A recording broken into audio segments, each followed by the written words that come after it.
Mag-home service nga pala ako mga Papunta na boss. kami. Pinuntahan Salamat. ko sila sa bahay nila. Thank you. Doon ko sila ginupitan. Ayun Salamat. mga boss. Bali 5 sila. Yung dalawa sa Poblacion F.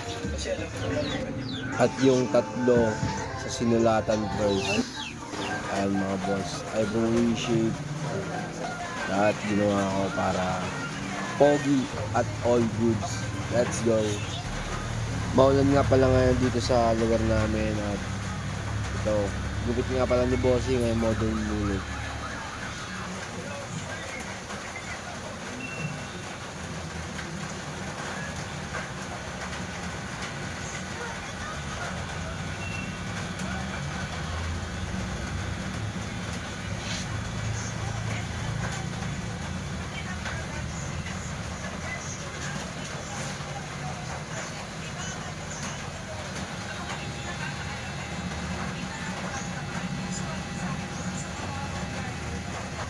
Inaayos ko na rin yung kilay ni Bossing. Tinanggal ko lang yung mga kalat-kalat para malinis at maayos tignan.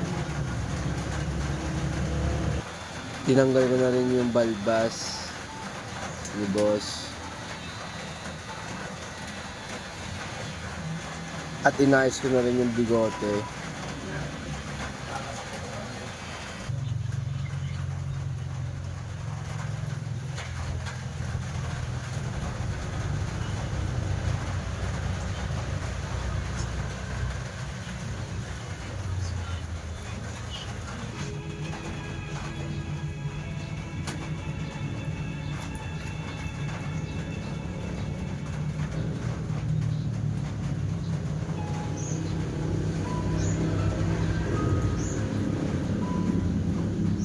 Ito nga pala yung before ni Bossing.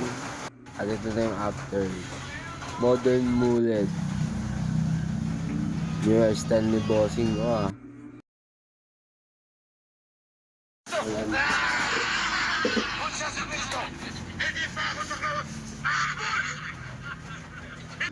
At low burst fade nga pala to mga boss.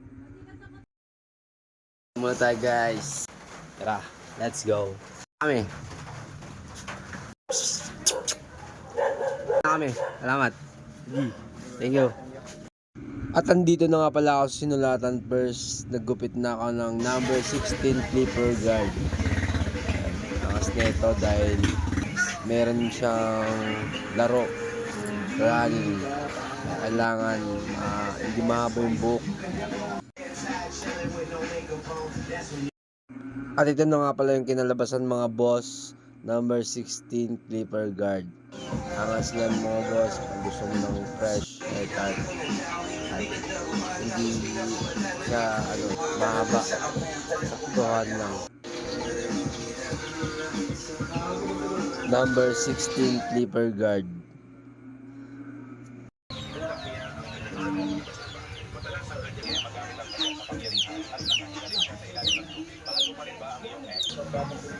Gupit nga pala ni Bossing ay low taper fringe at inayos ko na yung eyebrow ni Bossing.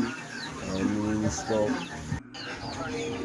At ito nga pala yung before ni Bossing at ito na yung after. Low taper fringe.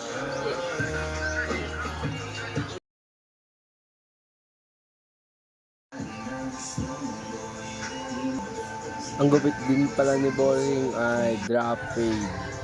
Mid drop mga boss. At ito yung before ni Bossing. At ito na yung after. Drop fade.